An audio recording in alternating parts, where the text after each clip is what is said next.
Berapa banyak yang siap untuk belajar firman Tuhan? Bolehkah kita sambut firman Tuhan dengan tepuk tangan yang paling meriah?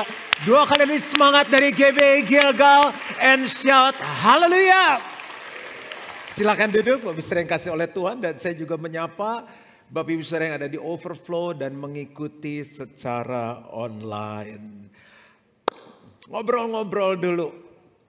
Kalau boleh bertanya beberapa pertanyaan yang gak sulit dan setiap kita bisa menjawabnya. Tolong jawab dengan jujur, jangan ada dusta di antara kita. Berapa banyak yang Bapak Ibu senang dalam hidup itu dilayani?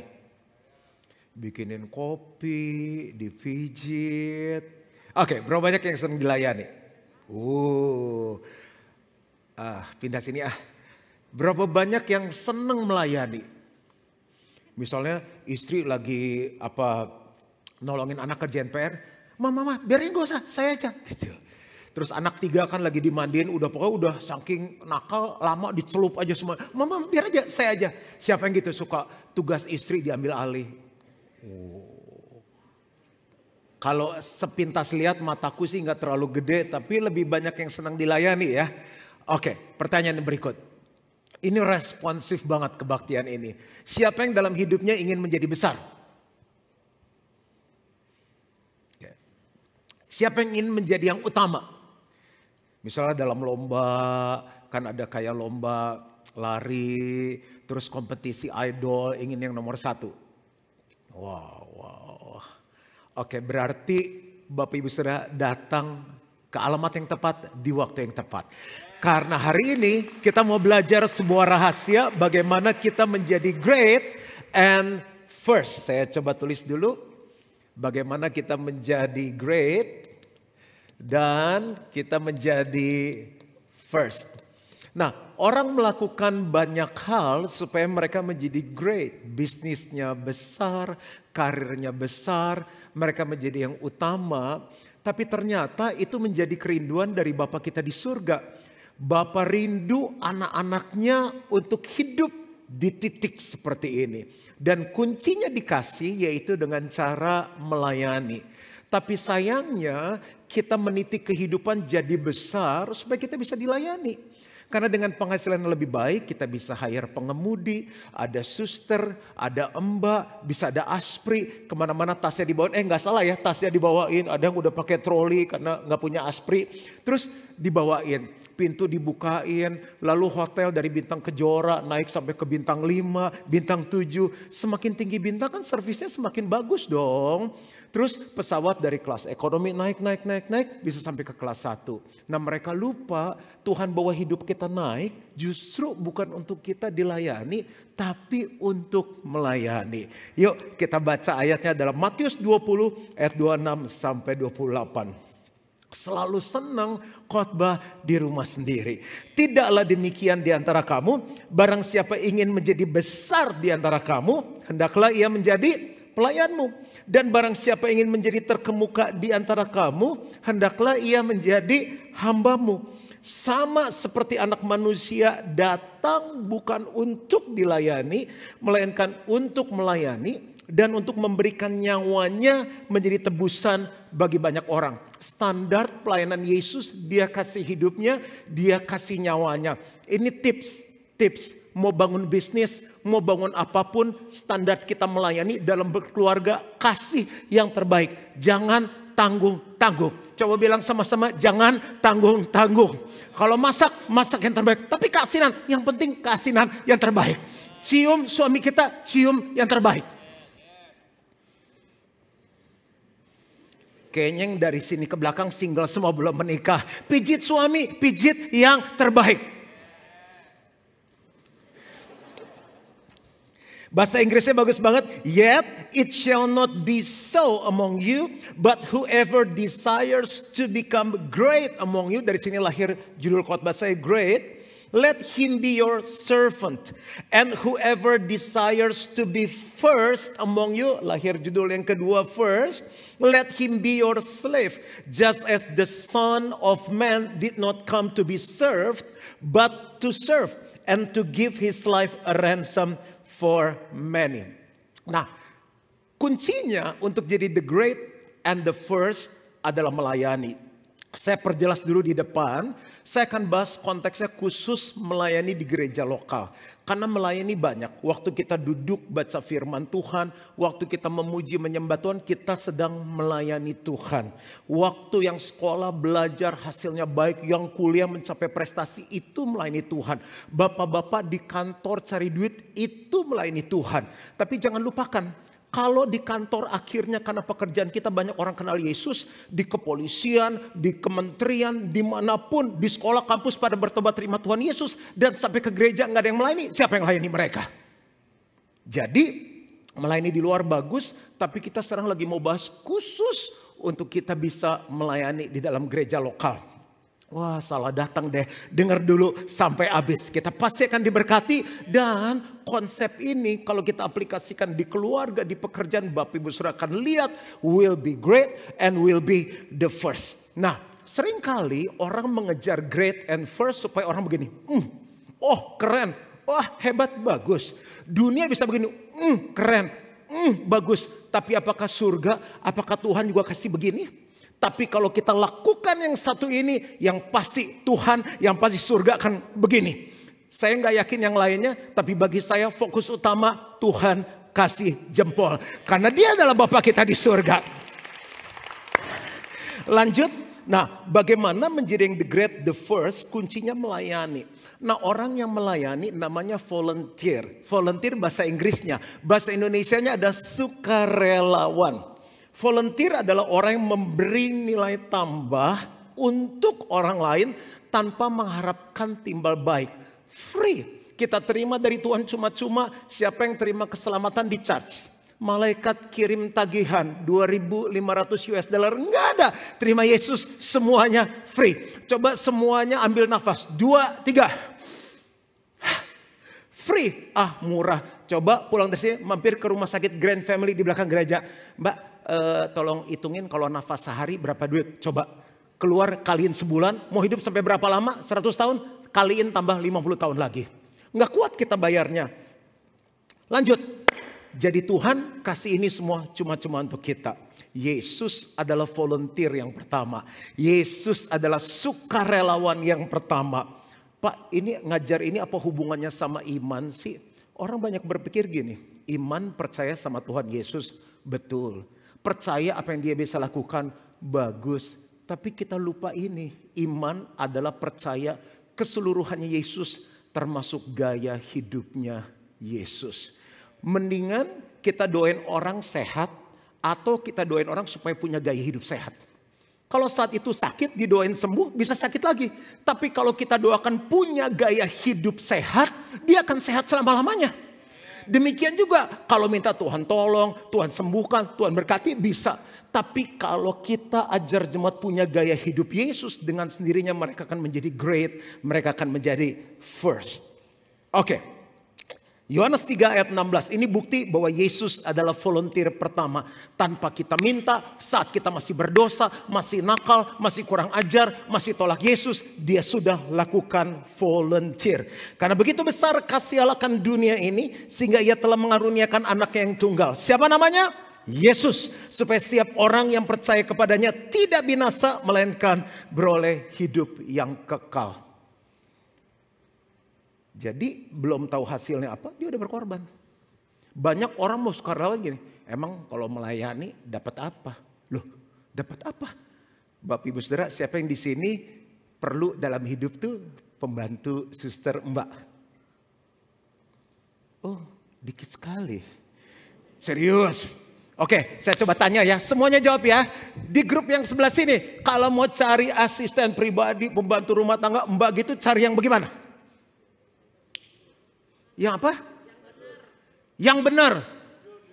Bagus juga ya cari yang benar. Oke, karena kita bukan orang gak benar, jadi cari yang benar. Yang berikutnya, jujur. Oke, pasti ini hartanya banyak, cari yang jujur.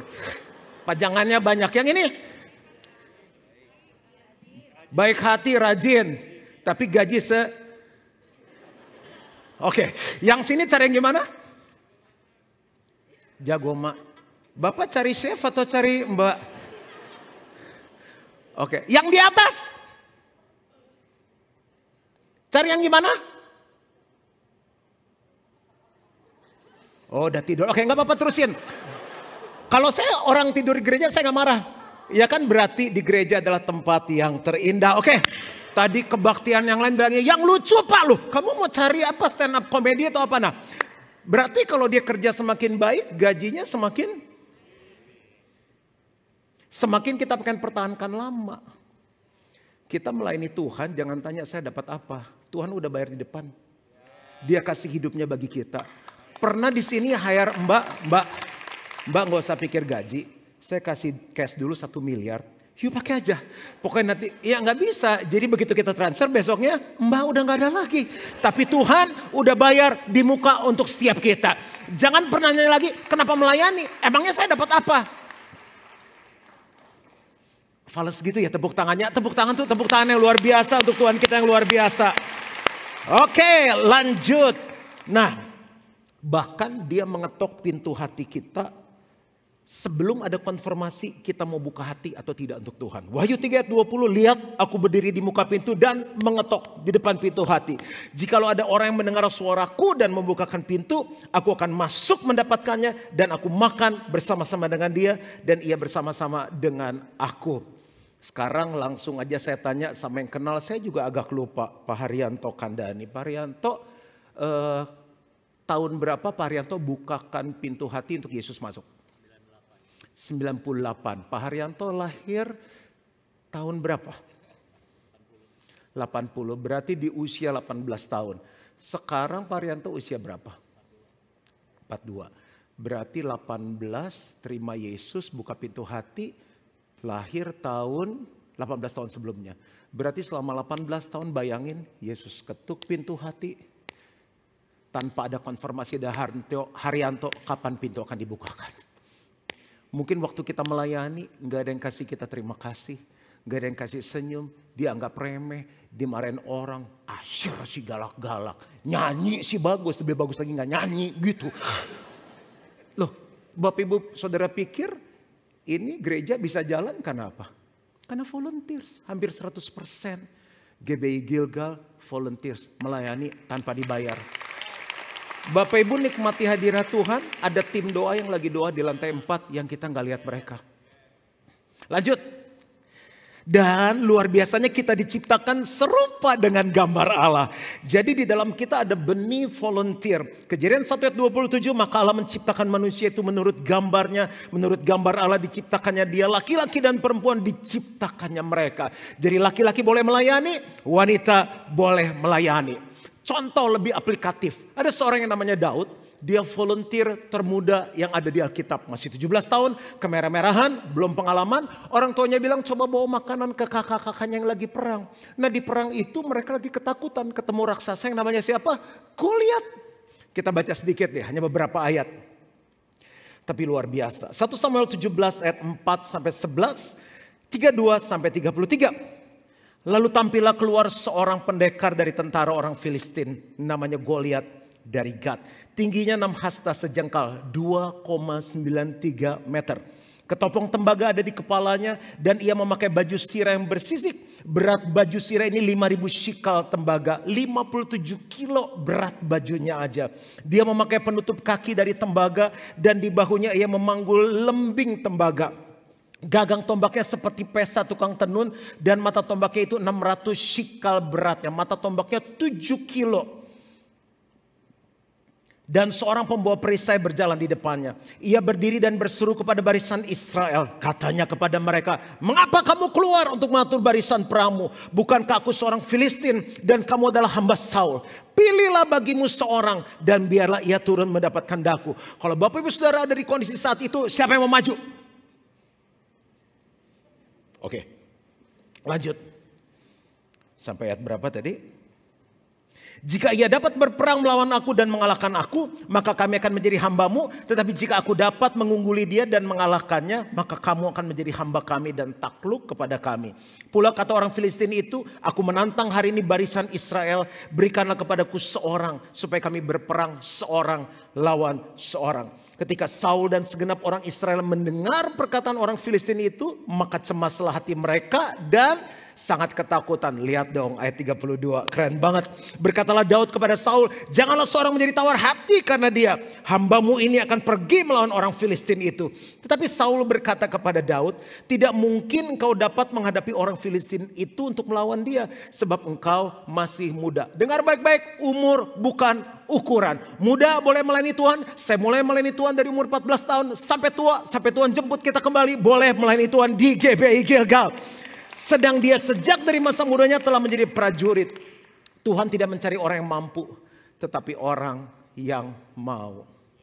Enggak pakai baju sirah, enggak pakai ketopong, enggak pakai apa-apa, cuma dengan 5 batu, 1 doang dilempar, beng, kalah. Yang penting tuh hati. Lukas 22 ayat 27, sebab siapakah yang lebih besar, yang duduk makan atau yang melayani?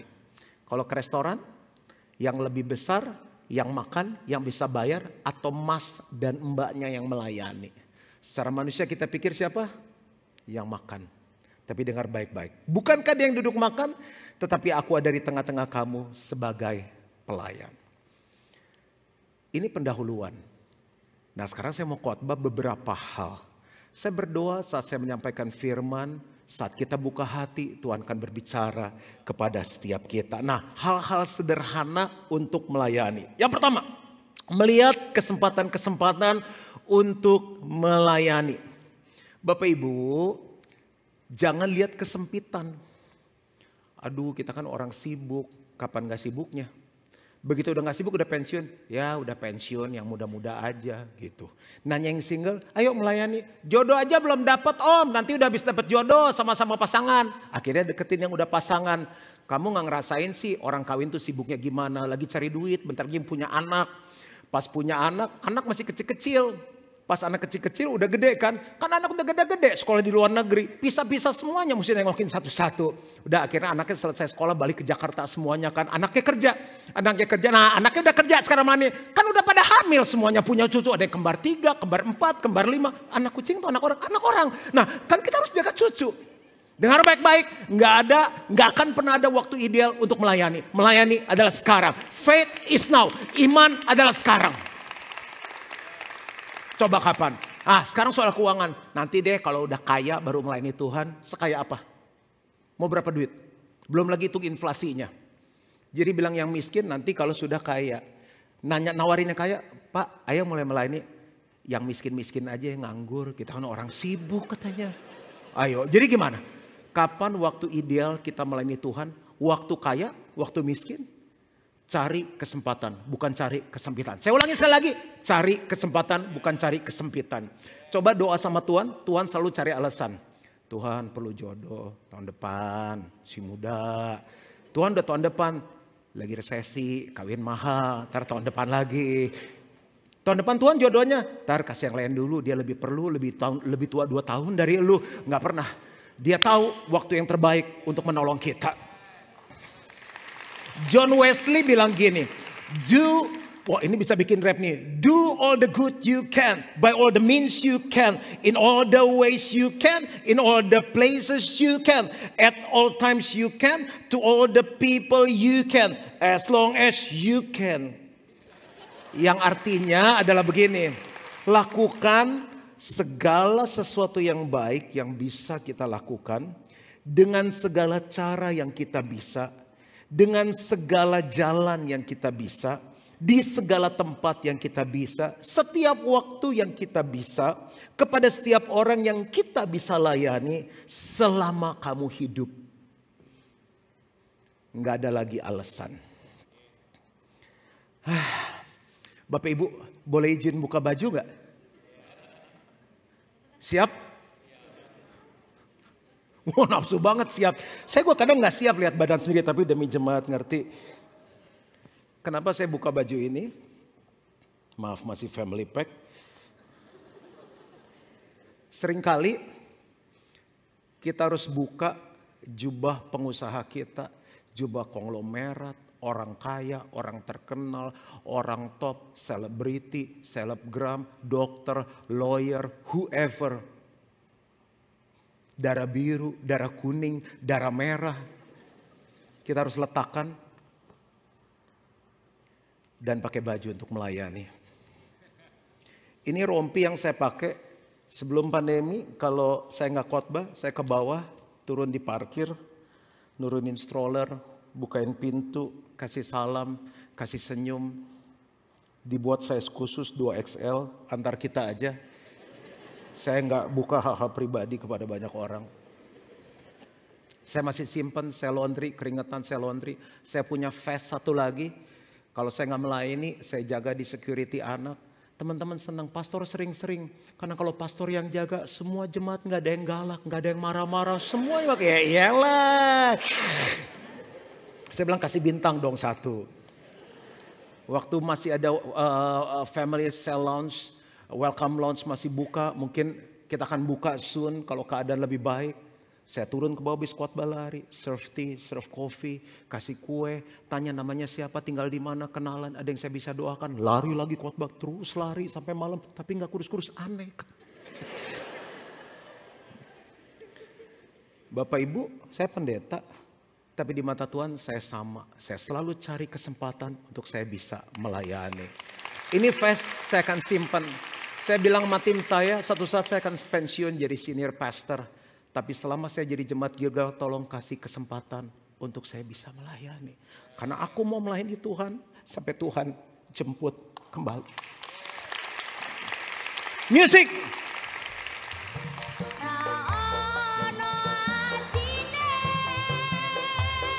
Jangan tunggu kapan bisa melayani.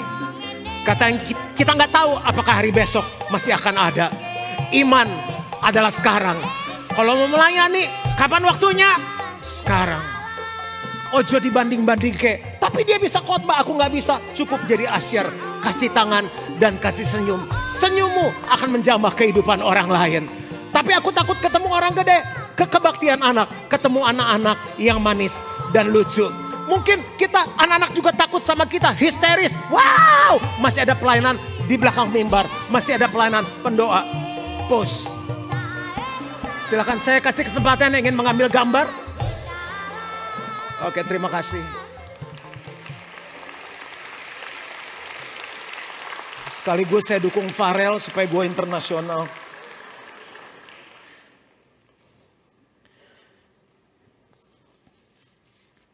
Fashion show selesai. Ini bukan Citayam tapi Kok Tayam karena kita dari PIK. Nah, untuk itu Bapak Ibu Saudara, gimana sih caranya? Lihat deh di depan nih di layar ada scan untuk kita mendaftar, ada syarat-syaratnya gimana mau melayani. Saya senang sekali selesai kebaktian pastor, saya mau mulai melayani. Pastor saya ngerti ini saatnya, begitu banyak respons yang terjadi dari tadi pagi. Bapak Ibu, kita tahu umur kita sampai kapan? Gak ada yang tahu. Saya lagi layani anak-anak muda yang cerita sama saya tentang papa mamanya, udah umur 80, 90. Dan mereka ngomong gini, kok hidup panjang amat ya? Kok ngomong gitu? Iya justru bingung. Keluarga baik, anak cucu baik, uang punya, badan sehat. Saya bilang mau jalan-jalan lah. Saya udah bilang jalan-jalan aja Pak. Bosen mau kemana lagi? Kalau dingin papa kedinginan. Kalau ke pantai mama udah gak pede pakai bikini. Makanlah, mau makan apa lagi? Karena semakin tua makan harus semakin sehat. Tuhan kasih hikmat sama saya gini. Semakin umur bertambah, semakin perbanyak teman. Yang kedua, melayani Tuhan sampai tua. Karena Alkitab bilang lebih berbahagia memberi daripada menerima. Waktu melayani terus semangat untuk hidup lagi. Itu yang pertama. Yang kedua, bersedia dan tersedia. Ada orang bersedia, siap, yes Tuhan, ya pastor, saya melayani. Begitu waktunya, enggak ada. Bersedia bagus, tersedia harus. Willing tapi harus available. Matius 21 ayat 28 sampai 31. Tetapi apakah pendapatmu tentang ini? Seorang mempunyai 2 anak laki-laki. Ia pergi kepada yang sulung dan berkata, anakku pergi dan bekerjalah hari ini dalam kebun anggur. Jawab anak itu, baik Bapak. Berarti ini apa nih? Bersedia, willing. Tetapi ia tidak pergi. Berarti enggak apa? Enggak available. Willing tapi enggak available. Bapak Ibu yang mana? Pasti bukan yang ini. Yang berikutnya. Lalu orang itu pergi kepada anak yang kedua dan berkata demikian juga. Dan anak itu menjawab, aku tidak mau. Ini enggak bersedia, enggak available. Tetapi kemudian ia menyesal lalu pergi juga. Bahasa Inggrisnya bagus. He answered and said, I will not. But afterward he repented. Dia bertobat. Siapakah di antara kedua orang itu yang melakukan kehendak ayahnya? Jawab mereka, yang terakhir. Doa saya semua jemaat di GBI Gilgal menjadi anak yang kedua. Anak yang terakhir. Willing and available. Bersedia dan tersedia. Sama-sama bersedia, tersedia.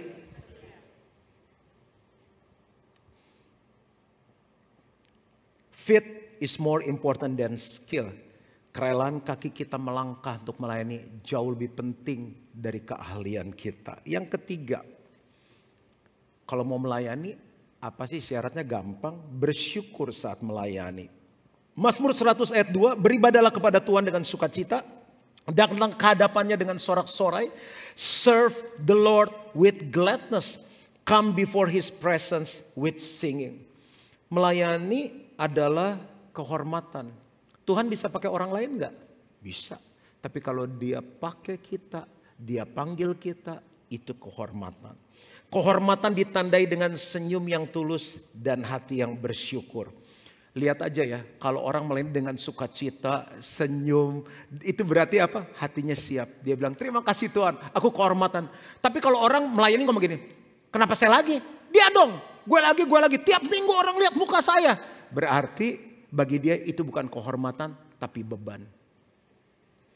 Simple syaratnya, syukur, gladness. Yang keempat, setia. Matius 25 ayat 21. Maka kata tuannya itu kepadanya, baik sekali perbuatanmu itu hai hambaku yang baik dan setia. Baik, bagus, tapi perlu setia. Engkau telah setia dalam perkara kecil, aku akan memberikan kepadamu tanggung jawab dalam perkara yang besar. Masuklah dan turutlah dalam kebahagiaan Tuhanmu. Orang yang melayani dengan setia hidupnya bahagia. Saya lahir baru umur 14 tahun. Mulai saat itu saya melayani 2 SMP. Udah bawa teman-teman ke gereja, aktif di persekutuan doa, apapun yang bisa saya lakukan, saya layani. Sampai sekarang 35 tahun saya lahir baru, tetap melayani. Dan saya mau melayani sampai Tuhan jemput saya kembali.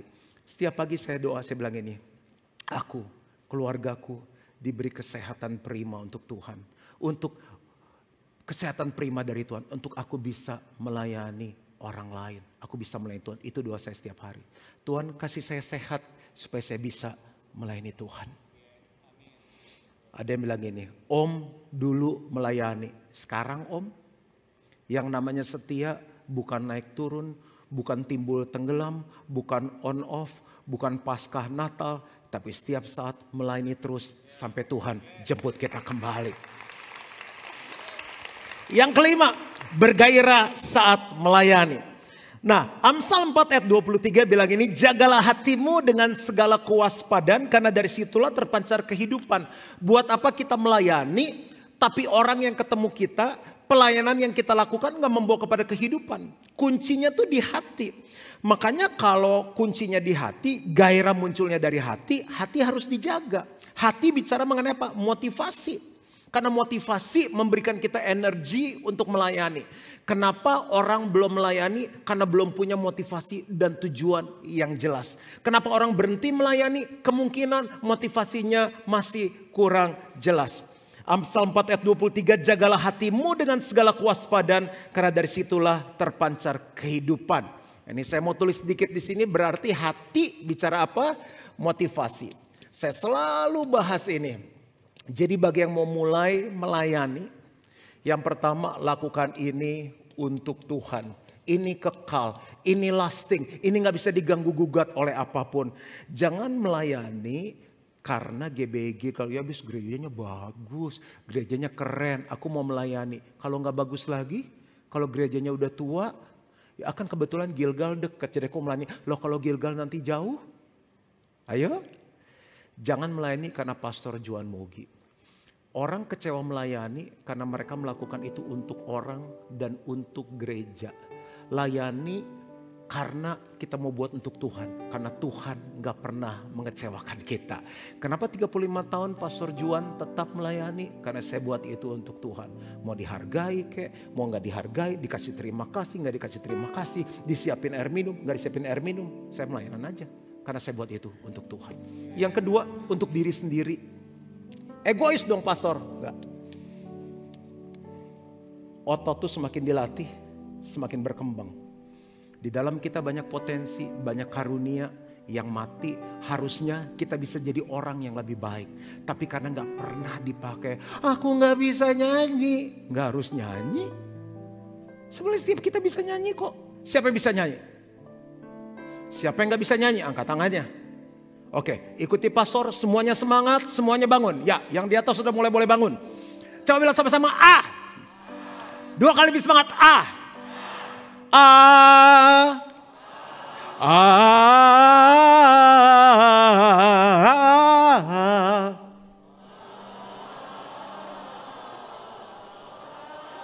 Tuh bisa bayangkan kalau itu dikembangkan. Keren. Diri sendiri termasuk apa?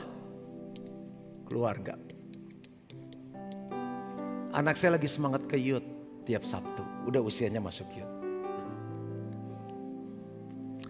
Ngingetin terus, Sabtu youth ya Dad. Iya, dia lupa papanya gembalanya.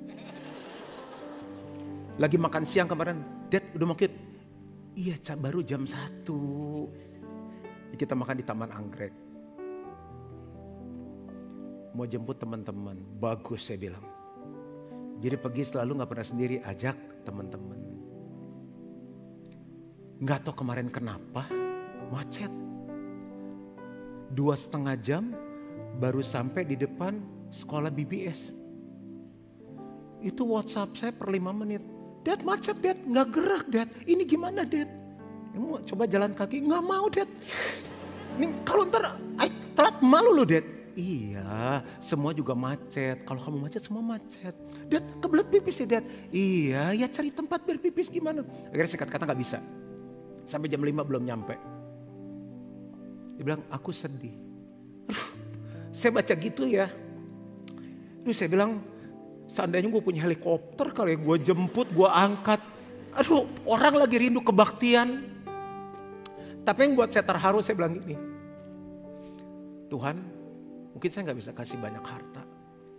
Saya gak bisa kasih banyak, tapi sebuah teladan untuk keluargaku. Papanya melayani, sekarang anaknya melayani. Dia belum jadi pengkhotbah, gak jadi singer, saya gak tahu mau pelayanan apa. Tapi cuma jemput teman-temannya, bagi saya sebuah kebahagiaan tersendiri. Kalau saya happy, apalagi Bapak di surga. Bayangin ya, dia lihat papa mamanya. Loh, Pi kebaktiannya jam segini kok pagi-pagi udah datang? Karena papi mami sekarang melayani, papi mami harus doa. Anak tuh lagi nonton film, oh kalau gede saya mau kayak papi mami melayani Tuhan. Tapi kalau setiap kali ke gereja terlambat, Pi, Mi telat nih. Masih puji-pujian. Pi, Mi telat nih. Kan papi mami gak melayani, cuma jemaat doang. Itu film seumur hidup yang dia lihat, oh kalau gede nanti saya kayak gitu. Tahukah saat kita melayani, kita lagi memberikan warisan yang luar biasa bagi anak-anak kita. Karena melayani membuat orang jadi the great and the top. Bapak Ibu bayangkan anak-anak Bapak Ibu ya. Di gereja yang gak dibayar, datang lebih awal, kadang dikomplain orang, kadang gak dapat minum mungkin. Dia bisa lakukan yang terbaik, apalagi nanti kalau dia bisnis, dia kerja yang dibayar, dia bisa lakukan jauh lebih baik. Di mana mereka belajar? Di gereja saat melayani. Yang terakhir, kenapa kita melayani? Karena kita mengasihi sesama. Kita mau hidup untuk diri sendiri, seberapa banyak sih? Gak bisa banyak.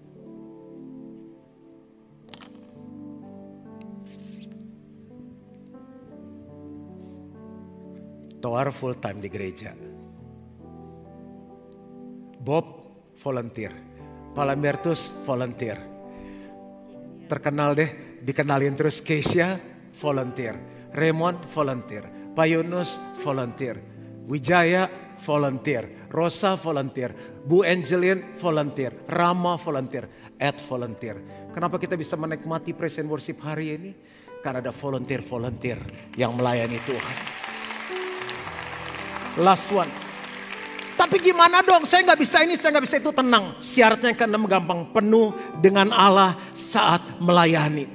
Yang penting kita mau jadi usher, parking, mau jadi apapun, yang penting penuh dengan hadirat Tuhan. Karena di dalam kita sudah ada modal yang besar. Ada kasih Allah, ada kuasa Allah, ada pengurapan Allah, ada hikmat Allah, ada kehidupan Allah di dalam kita. Saya percaya kalau setiap kita bangkit dan melayani, bukan hanya kita akan menjadi the great and the first, Tuhan disenangkan. Tapi Jakarta, Indonesia akan dipulihkan. Tuhan memberkati. Mari bangkit berdiri sama-sama.